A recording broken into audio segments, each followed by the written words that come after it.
और अब रक्षा मंत्री राजनाथ सिंह ने भी आप देखें अभी अभी ट्वीट किया है कि general Rawat had served the country with exceptional courage and diligence as the first chief of defense staff. He had prepared plans for jointness of our armed forces. तो रक्षा मंत्री राजनाथ सिंह भी ये बता रहे हैं कि बेहद बहादुरी के साथ, डेडिकेशन के साथ, डिलीजेंस के साथ जनरल रावत ने देश की सेवा की और देश के पहले सीडीएस के तौर पर उन्होंने बेहद बारीकी के साथ काम किया था हमारी आर्म्ड फोर्सेस की जॉइंटनेस के लिए, उनके इंटीग्रेशन के लिए। रक्षा मंत्री राजनाथ सिंह ये ट्विटर पर अभी अभी उन्होंने शेयर किया है। आपको बता दें कि जनरल रावत के घर पहुंचने वालों में सबसे पहले रक्षा मंत्री राजनाथ सिंह ही थे और अब कहना पड़ रहा है दुख के साथ, अलविदा जनरल बिपिन रावत। देश के पहले चीफ ऑफ डिफेंस स्टाफ एक हेलीकॉप्टर क्रैश में हमारे बीच नहीं रहे हैं और ये साफ हो चुका है कि जो वो हादसा था बहुत ही घातक रहा। 14 लोग जिसमें सवार थे जिस हेलीकॉप्टर में, जिसमें जनरल रावत थे, उनकी पत्नी मधुलिका रावत जी थीं। इसके अलावा उनके साथ ब्रिगेडियर और कर्नल रैंक के ऑफिसर्स वो थे, साथ में उनके जो सिक्योरिटी से जुड़े हुए लोग थे वो थे, इस हेलीकॉप्टर को फ्लाई करने वाले पायलट, उनके एक और को पायलट, इसके अलावा जो टेक्नीशियंस थे, इंजीनियर थे, वो भी उसके अंदर थे। और ये अब बात साफ हो गई कि कुल 14 लोगों में से 13 लोगों की मृत्यु हुई, जिनमें जनरल बिपिन रावत और उनकी पत्नी भी शामिल हैं। उनके इन सभी मृत आत्माओं के परिजनों के साथ हम सब की संवेदनाएं हैं और जनरल बिपिन रावत देश के पहले चीफ ऑफ डिफेंस स्टाफ के नाते हमेशा हमेशा याद किए जाते रहेंगे। इससे पहले सेना में उनका 40 वर्षों का योगदान रहा है। अहम पदों पर जनरल रावत रहे। देश के सेना प्रमुख के तौर पर 3 साल का कार्यकाल रहा उनका। इसके अलावा देश के पहले चीफ ऑफ डिफेंस स्टाफ की जिम्मेदारी भी उनको मिली। ये भी उनकी काबिलियत के बारे में बताता है।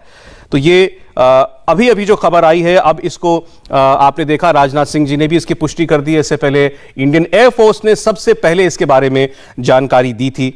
मनीष प्रसाद जो लगातार आपसे शायद इस ओर इशारा कर रहे थे, लेकिन चूंकि ये मामला जुड़ा हुआ था देश की सुरक्षा से, जनरल रावत का पद चीफ ऑफ डिफेंस स्टाफ का पद है, इसलिए जब तक इसकी सरकारी तौर पर कोई पुष्टि न करता यह खबर आप तक नहीं पहुंचाई जा सकती थी। मनीष। सौरभ, और यही संयम के साथ इसका इंतजार किया जा रहा था कि कब औपचारिक तौर पर हो। अब जब ये पूरा इंसिडेंट सब बताना बहुत जरूरी है कि आखिरकार ये घटना कैसे घटी। हालांकि औपचारिक तौर पर भारतीय वायुसेना ने और रक्षा मंत्री ने इसकी पुष्टि कर दी है। रक्षा मंत्री सबसे पहले जब ये बिल्कुल क्लैरिटी हुई, army chief general MM Naravane ने पूरी जानकारी रक्षा मंत्री को दी और रक्षा मंत्री उसके तुरंत बाद ही सीधा चीफ ऑफ डिफेंस स्टाफ के घर पहुंचे। वहां के परिवार के लोगों से, उनके परिवार के लोगों से, उनकी बेटियों से उन्होंने बातचीत की, सांत्वना दिया और बाहर निकले। यह तय हुआ कि सीसीएस की मीटिंग के आसपास ही इसको बताया जाएगा, इसका जिक्र किया जाएगा। और चूंकि ये क्राइसिस मैनेजमेंट टाइप ना लगे और पैनिक ना लगे, पूरा देश पैनिक में ना आए, तो इसीलिए पूरी स्थिति तैयार की गई। और हमें यह भी बताया गया कि पूरी लॉजिस्टिक और सारी चीजें, यानी चीफ ऑफ डिफेंस स्टाफ, उनकी पत्नी मधुलिका रावत के समेत जितने भी लोग ऑन बोर्ड थे, उन सभी के लिए, ऑफिसर्स ऑन बोर्ड और जवान ऑन बोर्ड थे, उन सभी के लिए पूरी तैयारी की जाए, उनके परिवार के लोगों को बताया जाए। परिवार के लोगों को पूरी जानकारी दी गई, बताया गया, घटना के बारे में बताया गया कि ये बहुत ही अनफॉर्चुनेट एक टेक्निकल स्नैग हुआ जिसकी वजह से ये क्रैश हुआ। दरअसल जब ये मी-17 V5 टेक ऑफ किया था तो उस दौरान भी सबको स्थिति बिल्कुल ठीक थी, लेकिन 10 मिनट पहले, यानी लैंडिंग से 10 मिनट पहले ये टेक्निकल स्नैग हुआ और फिर उसके बाद इसमें क्रैश हुआ।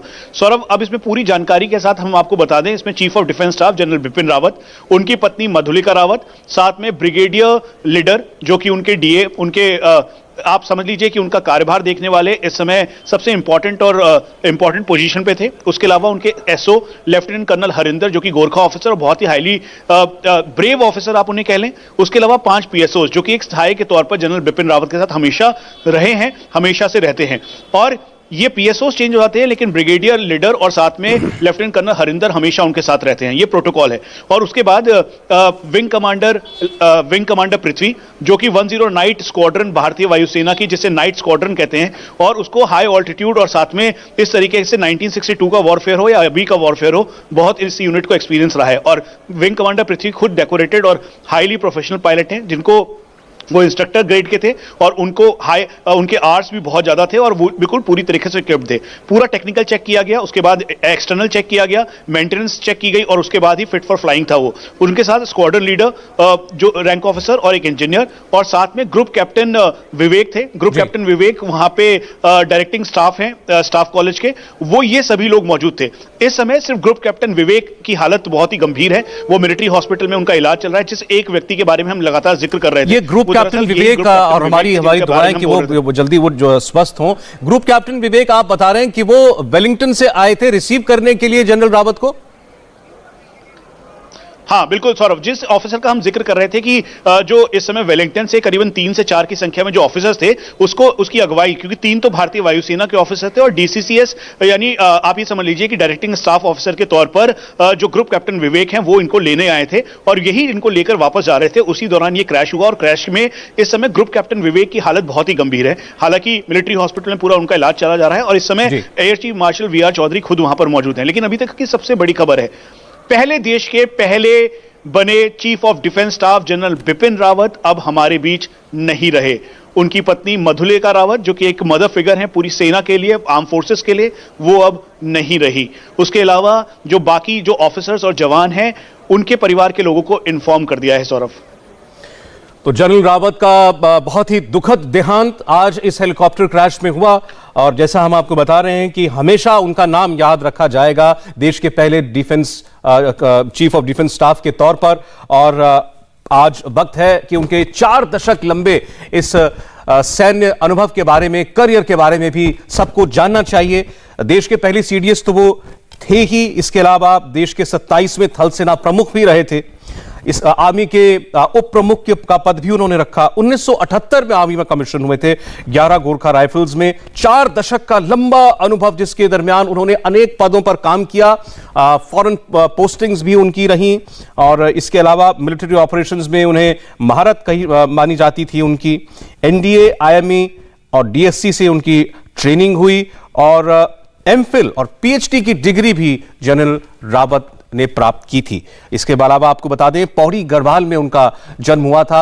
जनरल रावत खुद एक आर्मी बैकग्राउंड से ही आते थे, उनके पिता भी सेना के सीनियर अफसर रहे और जितने भी लोग जनरल रावत को मिले हैं या उनके साथ कुछ भी समय बिताया है, तो वो हमेशा, मनीष और आपका तो अक्सर मिलना होता होगा, वो हमेशा इस बात को याद करते हैं कि आप बहुत मिलनसार किस्म के व्यक्ति थे व्यक्तिगत तौर पर और हमेशा हर किसी के साथ बहुत ही पोलाइटली, डिग्निफाइड तरीके से बात करना, अपनी बात को स्पष्टता के साथ रखना, यह उनकी पहचान में शुमार था। एक एक्सेसिबल जनरल के तौर पर उनकी पहचान हमेशा रही।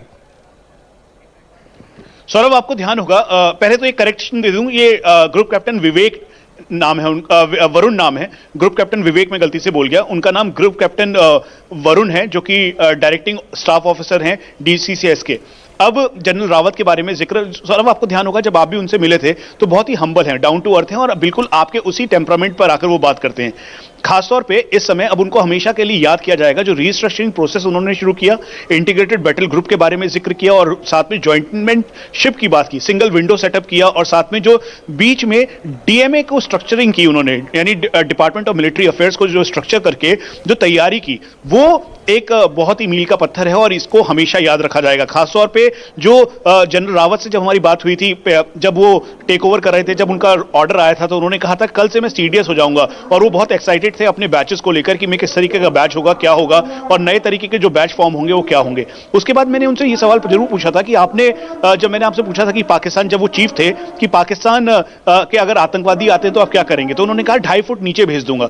और जब वो सीडीएस बन गए, जब मैंने उनसे यही सवाल दोबारा पूछा कि पाकिस्तान आएगा तो क्या करेंगे, तो उनका जवाब था कि मैं अपनी सेना को सशक्त करूंगा, इंटीग्रेटेड बैटल ग्रुप के तौर पर जॉइंटमेंटशिप ऐसी लाऊंगा ताकि वो एक घेरा बने जिसको कोई ना भेद पाए। और इसीलिए उन्होंने रिस्ट्रक्चरिंग की बात की, उन्होंने आईबीजीज की बात की, उन्होंने एलएसी में जो जवान थे, मॉडर्नाइजेशन, इक्विपमेंट, वेपन सिस्टम, उसको इक्विप्ड करने की बात की। डीएमएस तैयार के प्रिंसिपल सेक्रेटरी के तौर पर वो रक्षा मंत्री के थे और इसीलिए वो एक बहुत ही सिंपल तरीके से, मतलब उनके बारे में कहा जाता है कि ऐसा ऑफिसर जो कि जवान से लेकर ऑफिसर तक हर लेवल पर सोच सकता है और उसी आधार पर कार्रवाई करता है, उसी आधार पर आगे बढ़ता है। हम हमेशा प्रधानमंत्री नरेंद्र मोदी की बात करते हैं, लेकिन प्रधानमंत्री नरेंद्र मोदी तक ये बात पहुंचाने के लिए रक्षा मंत्री के थ्रू जो रिपोर्ट्स हैं, सारी की सारी तैयारी, यानी साइबर वॉरफेयर या हाइब्रिड वॉरफेयर या आने वाले समय में कैसा वॉरफेयर होगा, उन सब की जो नींव है वो जनरल रावत ने ही रखी। आर्मी चीफ होते हुए या वाइस चीफ होते हुए या फिर अभी के टाइम पे पहले देश के चीफ ऑफ डिफेंस स्टाफ होते हुए,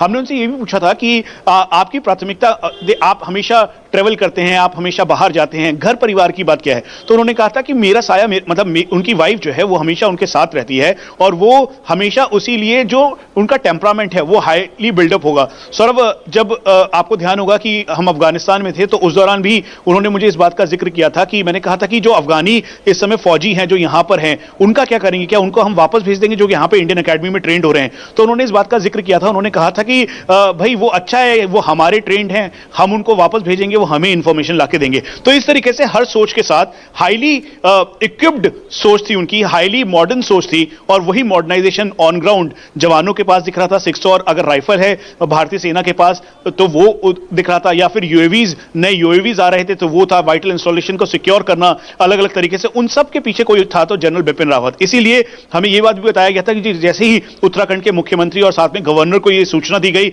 उन्होंने उनका जो पैतृक गांव है पौड़ी में वो पूरी तैयारी शुरू कर दी थी। और जिक्र मैं इसका सौरभ बार बार कर रहा था कि उनके गांव में इसीलिए भेजा जा रहा था ताकि वो लॉजिस्टिक और जो सारी चीजें हैं, सारी जो होता है, अंतिम संस्कार की प्रक्रिया जो होती है वो पूरी की जा सके, और इसीलिए वो पूरे, चाहे मिलिट्री एयरक्राफ्ट हो, इन सभी लोगों के लिए, और उसके साथ साथ जो इनके पार्थिव शरीर है वो सम्मानपूर्ण तरीके से यहां लाया जाएगा और फिर उसके बाद पैतृक गांव लाया जाएगा। ये इनिशियल जानकारी मिल रही है, इसमें चेंज भी हो सकता है, लेकिन जनरल रावत देश के पहले चीफ ऑफ डिफेंस स्टाफ अब वो हमारे बीच नहीं है। बहुत ही दुखद और ये क्षति पहुंचाने वाली खबर है। बिल्कुल ठीक कहा आपने। और मनीष, अब शायद हम थोड़ा सा खुल के और बात कर सकते हैं कि बहुत देर से इसकी आशंका हम सबके मन में थी, और कहीं ना कहीं हो सकता है आपके पास ऐसी सूचना भी पहले आ गई हो, लेकिन जो दर्शक हमें सुन रहे हैं उनके लिए हम ये कहना चाहेंगे कि हमने ये खबर आप तक तभी पहुंचाना मुनासिब समझा जब इसको एयरफोर्स ने इसकी पुष्टि कर दी, जब रक्षा मंत्री का ट्वीट भी आ गया।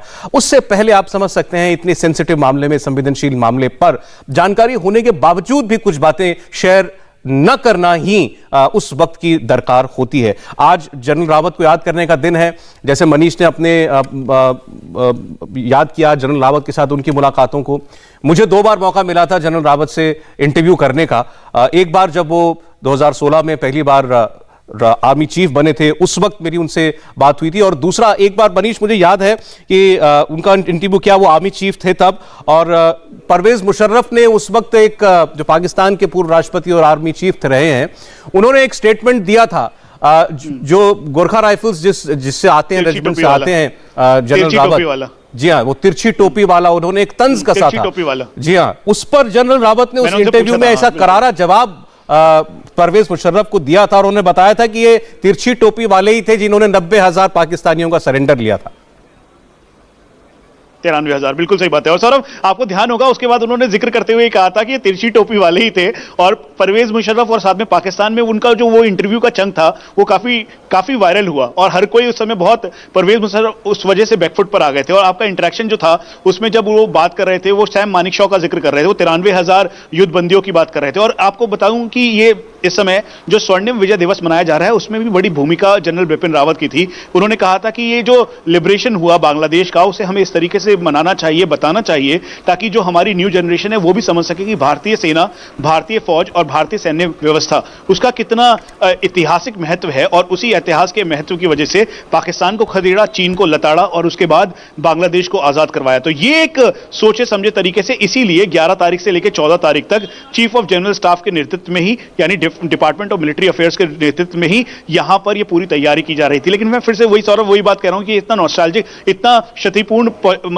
ये इतना ऐसा समय है कि जहां पे बहुत सारी यादें हैं, बहुत सारी यादें आ रही हैं। खासतौर पे जब आर्मी डे था तो आर्मी डे के एट होम में वो मिले, क्योंकि अब वो चीफ ऑफ डिफेंस स्टाफ हैं। तो उसके बाद उन्होंने कहा कि भाई मतलब कुछ बातें कर रहे थे वेपन्स के बारे में। तो मैंने उनसे पूछा कि अब K9 वज्र कहाँ लगाएंगे, तो उन्होंने कहा K9 वज्र वहाँ मतलब हाई ऑल्टीट्यूड पे लगेगी, चीन पर लगेगी। और उनका वो जो सहज अंदाज है ना कि मजाक करते हुए बड़ी बड़ी बातों को आराम से बोल देना, वो बहुत है। और आप ये माने कि वो अपनी जो उनकी डिग्री और क्वालिफिकेशन है वो मास मीडिया एंड कम्युनिकेशन में भी है, तो उनको पता है कि किस तरीके से किस रिपोर्टर को पिच करना है और जानकारी देनी है और जानकारी बतानी है। वो हमेशा इस बात से हमेशा ऐतराज करते रहे कि कभी भी कोई चीज छुपाओ, वो छुपाने के बिल्कुल भी पक्षधर थे ही नहीं। वो अगर कुछ हुआ है तो उस इंसिडेंट्स के बारे में खुल के बताओ और खुल के जानकारी दो, ताकि वो क्लैरिटी के साथ सामने आ सके। ये उनका व्यक्तित्व था। और इंडिया टीवी हर वक्त हर जगह डाउनलोड करने के लिए सर्च करें India TV news Google play store या ऐप स्टोर पर।